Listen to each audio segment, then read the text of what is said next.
What's up, YouTube? How is everyone? I hope good. I'm here today with a video regarding the Wind River Reservation. Um, Let me move this camera a little bit, maybe over here. Maybe you can see me better. It is a special place for me as I grew up around there, as my grandfather he lived on the reservation and my mom did, and I have lots of family that live there still. And I know that everybody probably caught the movie Wind River, and it definitely touched base on what goes on there. And my daughter and I went up there for the weekend to go hiking and let me show her around and to go to my family's burial ground up there and just to enjoy the beauty. The beauty up there is just amazing. And by the time I left, I just really felt pulled to do a video regarding it and to share the statistics and the crimes and all the good stuff that, well, not good stuff, all the bad stuff that goes on there. I think it's very important. It's a very important place to me. My grandfather would take me camping and hiking and fishing and all kinds of good stuff when I'd go up and visit, and it's so beautiful there. I don't even have the words to begin to express that. So I went ahead and I wrote something I'd like to share with you, and then I also researched, like I always do, to get like some statistics on crime and drug use and alcoholism that I would like to share. And then I just wanted to make this known and to bring this to people's attention, and to see maybe if we could maybe come up with an idea on how to help the Indians that live on this reservation, and then definitely hopefully we can help their children and whatever we can do to help. So let's get started. Sorry, my chair is like right in the way. I apologize. My daughter and I spent the weekend in the Wind River Canyon, which is located up in Lander, Wyoming. My grandfather lived in Crowheart, which is in between Du Bois and Lander, Wyoming. Is located on the Wind River Indian Reservation. I cannot express, or there are no words to begin to describe how beautiful it is there. The beauty of that country is just amazing, and I can't even find the words that would even describe it. I have grown up camping, fishing, and riding horses there since I was old enough to remember. As my grandfather lived on the reservation his entire life. He was a Shoshone Indian. My mom's a full Shoshone Indian, and so on. He lived in a small town called Crowheart, Wyoming, which is just past Lander, Wyoming, and before Du Bois, Wyoming.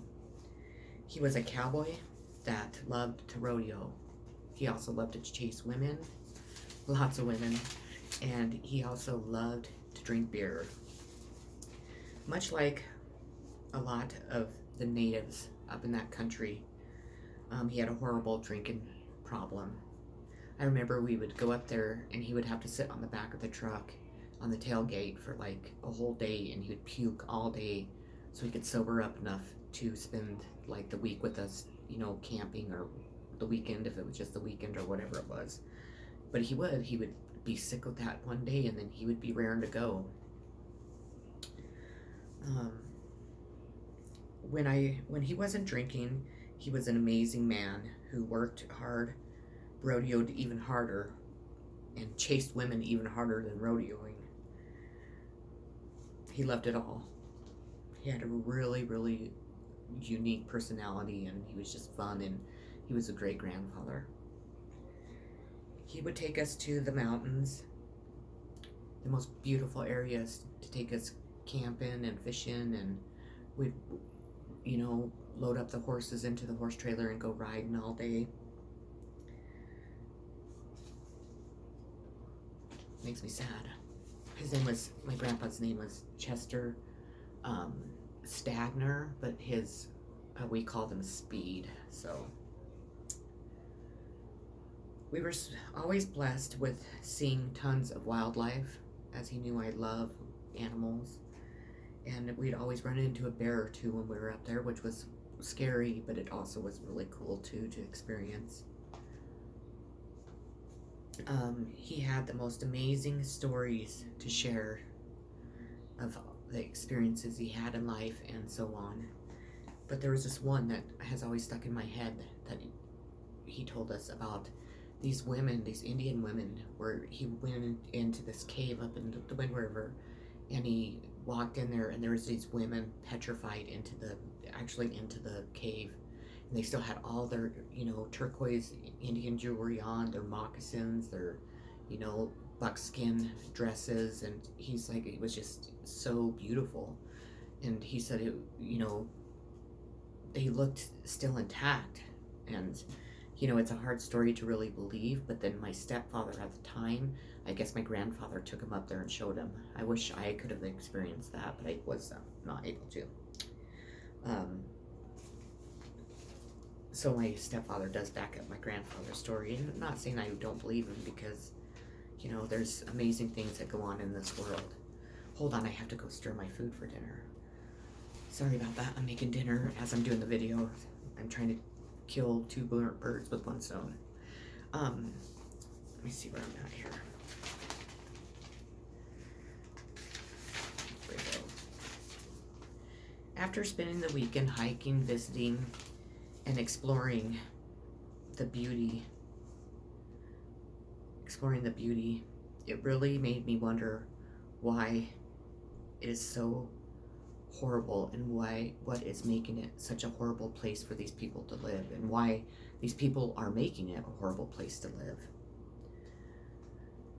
So my video today is, like I said, is to share this information, to share my stories of growing up, in that area, and my grandfathers and my mothers and so on.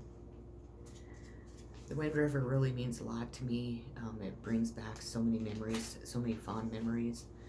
It's, like I said, it's absolutely gorgeous up there, but it's not a good place to live at all. And I want to change that. I want some help from other people to hopefully change that. These issues have been a problem for a long time. Women, men, and children just disappearing, just gone. Drugs, alcohol, of course. And I believe that it's up to us to come up with a solution and to help these people. Wind River crime rate is 5.7 times the national average. There's a history of gang violence. The unemployment rate is at an alarming percentage. There are brutal crimes such as missing kids. A 25-year-old man, or a 25-year-old was murdered after being beaten with a car seat and a dumbbell by two friends after a sexual encounter. They actually call a run of a row of houses murders row. Excuse me, I can read my own writing. As there has been so many horrible murders that have happened there.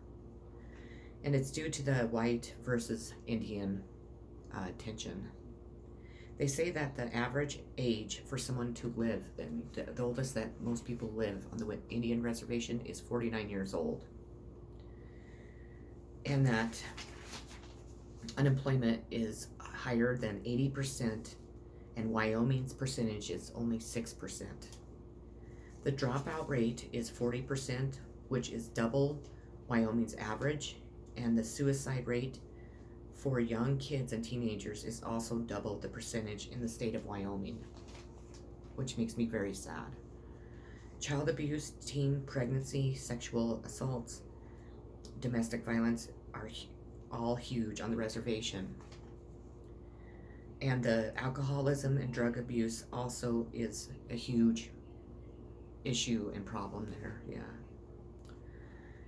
And with so many people having these addictions, this hinders them from getting a job, because most jobs make them do a drug test and none of them can pass it. I know that some of you will automatically, cast judgment against them, and I know the stereotypic way that people look at Indians, that they're all just all drunks, and say, why can't they stop drinking? Why can't they stop using drugs? Well, it's just not that easy, and anyone that has an addiction problem knows that. Alcohol abuse and alcoholism have caused compound problems for the American Indians. And the enormous physical and emotional tolls the problems also have led us to stereotype them, like I said, and see them all with alcohol problems. But there are a vast number of Indian people that are sober and live a normal life. Addiction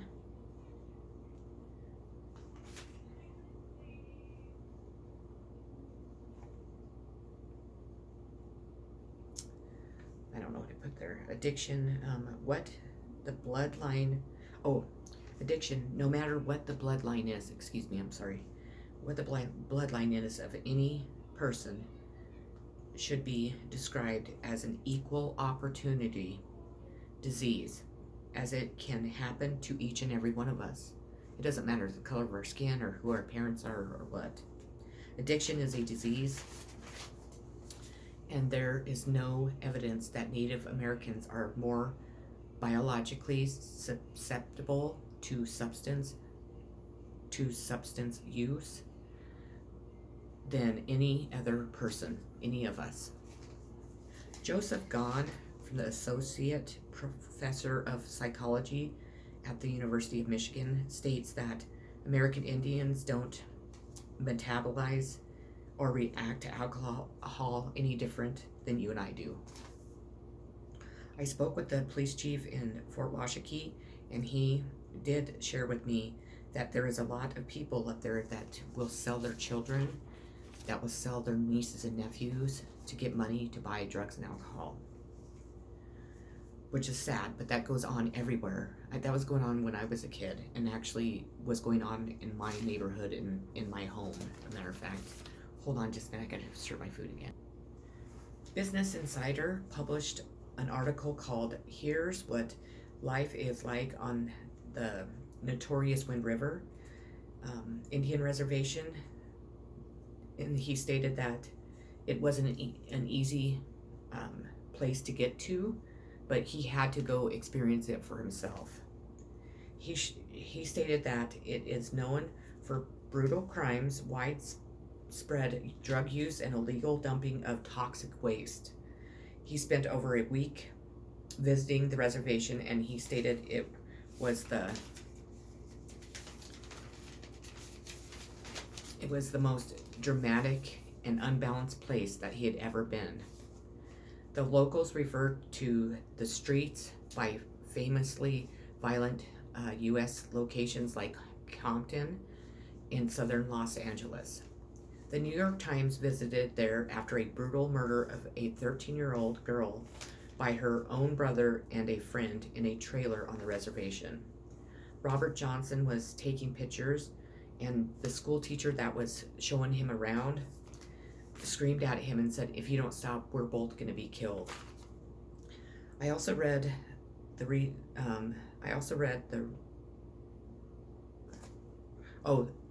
the reservation is a dry reservation. They do not have any alcohol to tempt the people around there.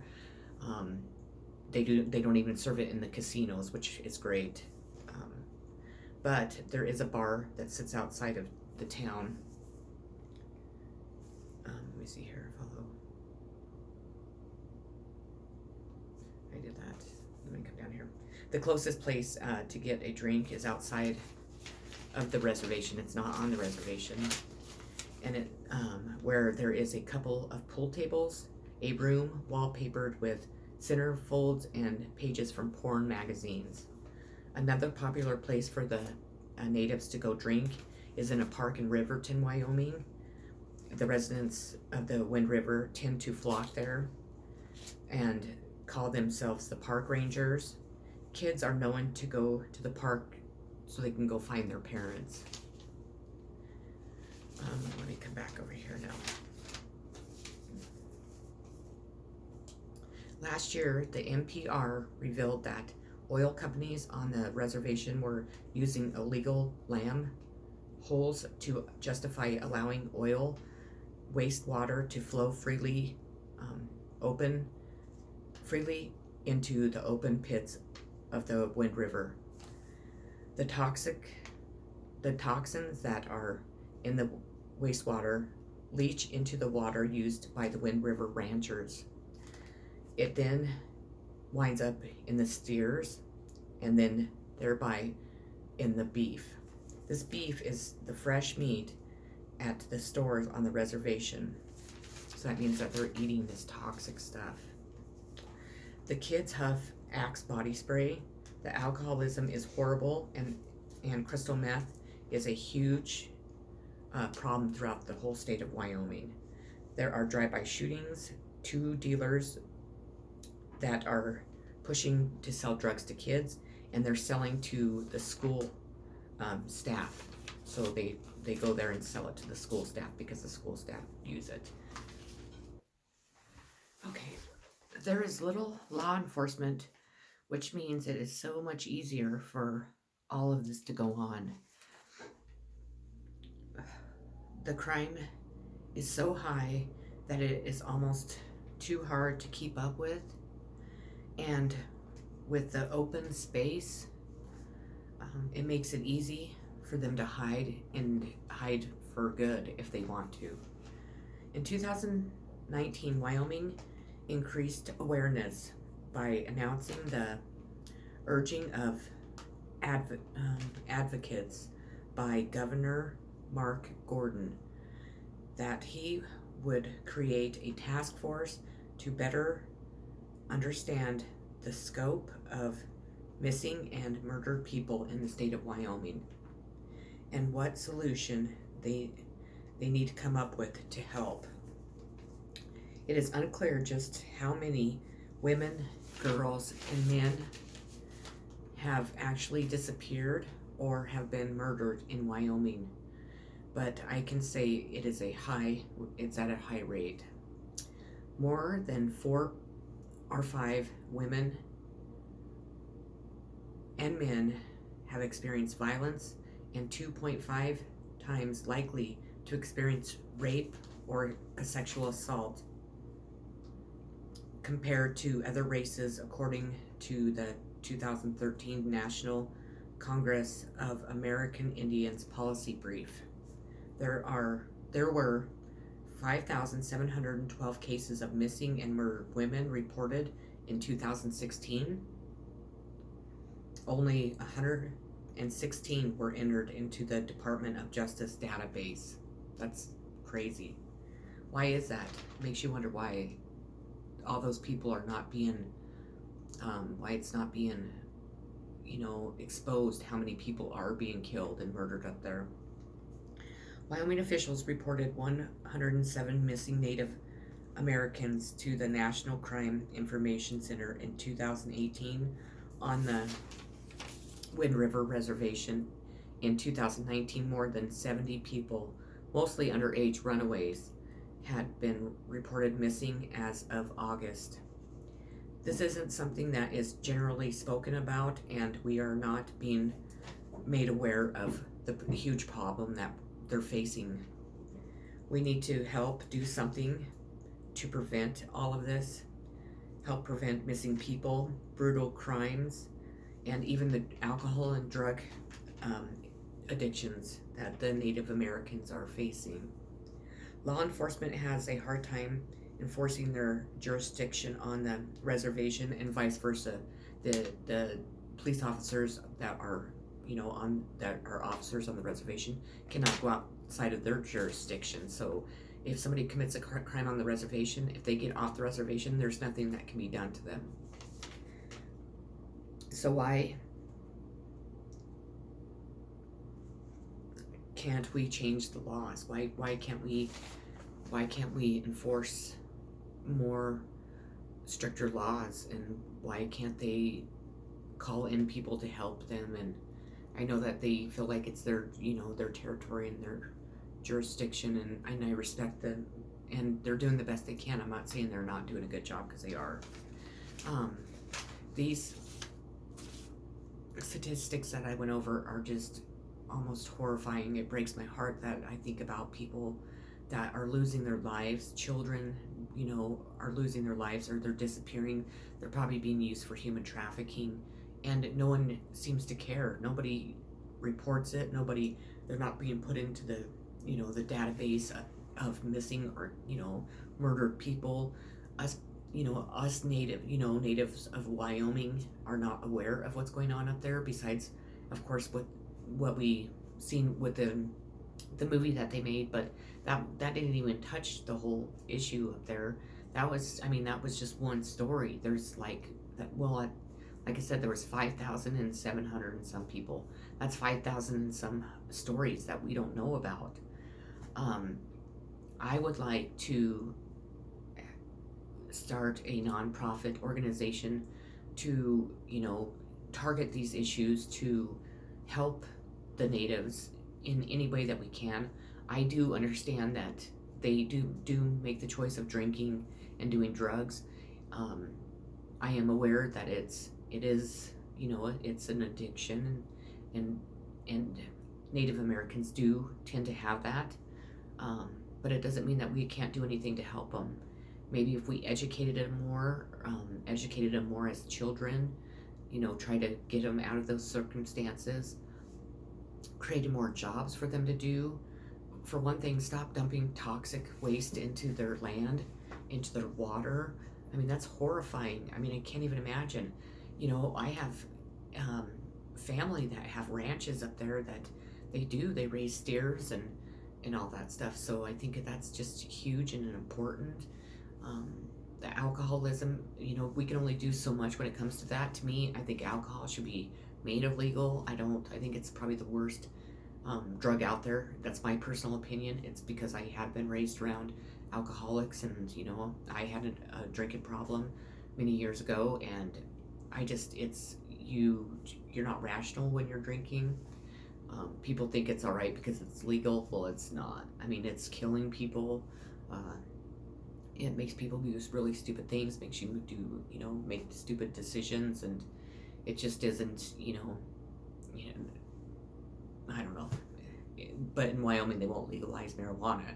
And to me, I'm like, they should just, and I don't even smoke marijuana, they should legalize marijuana, because it's a natural grown herb, which, okay, so it's not so much that, anymore, but, it helps with medical conditions. People, you don't hear about people, getting in a wreck and killing people when they're high off marijuana, or you don't hear about a bunch of domestic violence when people are high.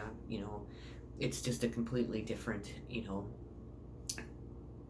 drug. I mean, it's way different. This means a lot to me. My grandfather meant a lot to me. It was sad to watch him when he was drinking, and he got in many car wrecks. I remember him at one point, he was in a complete body cast, because back then that's what they did, but he was from head to toe in a cast because he had gotten into such a bad wreck when he was drunk. So I grew up with an alcoholic mom, and she was brutal. I mean, she could be brutal when she was drunk. Mean. I mean, she'd wake me up in the middle of the night, and she'd just start beating on me, and I'd be in a dead sleep, and for no reason. But she was drunk, and she didn't know. I don't think she knew what she was doing, or if she did, then I don't know. That's just the way she was. Or she would tear my clothes down off the hangers and throw my clothes outside and kick me out for no reason. And so I definitely, in my whole family was alcoholics. Both my uncles are both gone. They were younger than my mom. They both passed away because of alcoholism. My grandfather, that's why he passed away. And it just, everybody in my family really, if they're not an alcoholic, or if they weren't an alcoholic, we have to make sure that we don't become one, because it is hereditary. I will say that. The fact that people are being killed, the fact that in such a small space there's such violent gangs there, just blows my mind. And it blows my mind because it's when you go up there, unless you are like the gentleman that went and actually spent a week there and contacted people to help them go see everything, you don't know that's going on there, especially up in the Wind River Indian Reservation. It's just wide open space, and there's not, you just see ranches, and I know there's a lot. You of course, I mean, just common sense tells us there's a lot more going on there. I mean, that's just everywhere in America, but this is, like I said, a very special place to me. The natives are very special to me, and I think it's time that we really come together and help them out. So, well, I really hope you enjoyed this video. I'm sorry I had to pause it a couple times, but I was making dinner as I'm making this video, so I didn't want to just leave it recording. I really hope that the information gave you some insight on the problem that's going on up there. I hope that someone will reach out and want to coincide with me to make a difference, hopefully, up there. I am willing to work hard. I'm willing to volunteer my time. I'm willing to do anything to help. So that would be wonderful. I'm sending all, my families, my ancestors, and the people in the Wind River Reservation a bunch of healing, love, positive vibes, and peace, and happiness. Anything that will make them feel better and live better, because it's a horrible thing that's going on. I definitely feel for the families that have lost their their family members' lives, or they've disappeared and they've never seen them again, because that's got to be a horrible thing. And I'm sending much love to all of you, and I really appreciate you watching my videos. And again, please, please, please, like, comment, share. Sharing this video would be wonderful. That would be great. It would really help. And I just want you all to know that I love you very much, and if I can do anything for any of you, just let me know and I can see what I can do. I'm here to help. I'm here to heal. I'm here to make a difference in the world. So I send many kisses, peace always, and I love you all. Have a great night. Thank you.